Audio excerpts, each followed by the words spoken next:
Victor with the AFC North. Go, Victor. Well, the AFC North had a lot of drama happening during the day. A couple in obviously the Cleveland Browns picking up probably one of the craziest picks at number 22, but I'm going to save that for the end. I want to start out with the leader in the AFC North, the Cincinnati Bengals.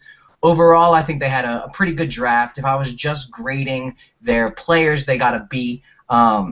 When I started looking at their needs and what they left off the table, they got a B minus. They hit a home run with the first round pick in Darqueze Dennard.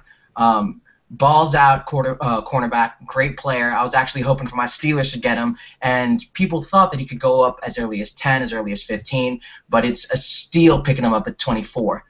He filled a need, and he's a great cornerback. He plays great physical football at the line. He can get a little bit rough, so they have to work on that, have to work on his anger a little. But other than that, a great pick. After such a great pick, it was such a disappointment to see them in round 2 picking up Jeremy Hill. I graded that personally a C. It is true that they need a running back to help spell Gio Bernard, but the biggest thing with them is that there were better running backs on the table that are the same size. People thought of Carlos Hyde as somebody that could be able to take over that spot, had less issues off the field. So I thought that was a little bit of a reach, and there was better players in the same position that they could have gotten.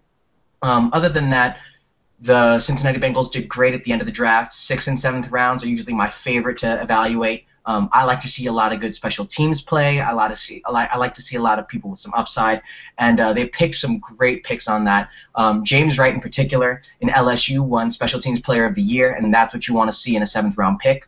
Other than those great picks, I think Marquise Flowers, outside linebacker out of Arizona, was kind of an unfortunate pick for them. An undersized outside linebacker looks more like an oversized safety. He's going to get eaten up by the right tackles and the left tackles in this league.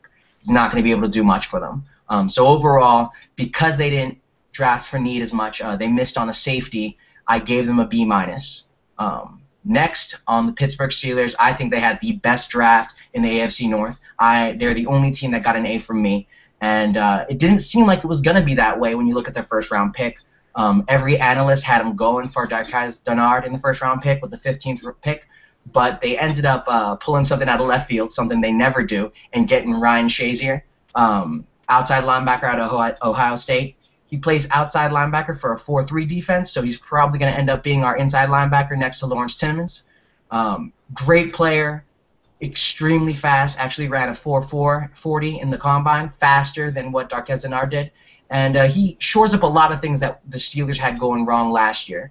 Unfortunately, they had to switch out of their base defense into their quarter defense several times once people started spreading out the offenses. He's quick enough and hits hard enough to be able to stay on the field the entire game. After that, they just kept on with the hits. They got Stephon Tuitt from Notre Dame, defensive end in the 2nd round. Amazing pick and helped them out on that run D, something that they had a big problem with last year. And with losing Ziggy Hood, with losing Al Woods, with losing Brett Kiesel, they definitely needed to shore up that D-line. After that, they picked up Dre Archer, fastest 40 in the draft. This man might be small, but don't let that fool you. He put up 225 20 times, only being 5'8", 175 pounds. Strong, quick lightning in a can. People already are comparing him to Darren Sproles. People are already comparing him to Dexter McCluster. And we know that as an offense we need an issue scoring, so hopefully you give the ball to him. He'll be able to help you out, especially on kick returns. After that, they started drafting for need. They got Martavis Bryant, wide receiver out of Clemson, Shaquille Richardson, cornerback at Arizona. Great picks. Wesley Johnson, offensive tackle out of Vanderbilt. I can go on for days for what the Steelers did right, but I just want to say one more. My absolute favorite pick was Big Mac out of Tennessee, Daniel McCullers, defensive tackle, 6'7", 352 pounds. Hopefully, it's going to be able to shore up that run D that we've been having a problem with ever since Casey Hampton, also known as Big Snack, left about 2 years ago. So hopefully that'll fix up a lot of their problems. They had a balls-out draft this year.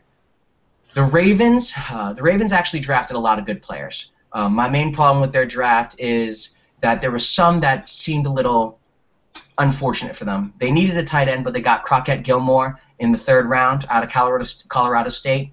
Tight end, a decent blocker, doesn't really know how to run routes that well. not really that powerful. He needs to build up a little bit, and that's not the type of player you want to draft at the end of the third round. This was a deep draft, and they could have gotten a lot better at that stage. The next person that I kind of thought was a little shaky was Lorenzo Taliaferro out of Coastal Carolina, running back. He had great stats. He did a lot of good things in college, but he was playing against not nearly the competition that he's going to be seeing in the NFL. So it could work out for them. Granted, it was only a fourth-round pick, but you want to see them knock those out of the park. Other than that, they did a great job. I gave them a B.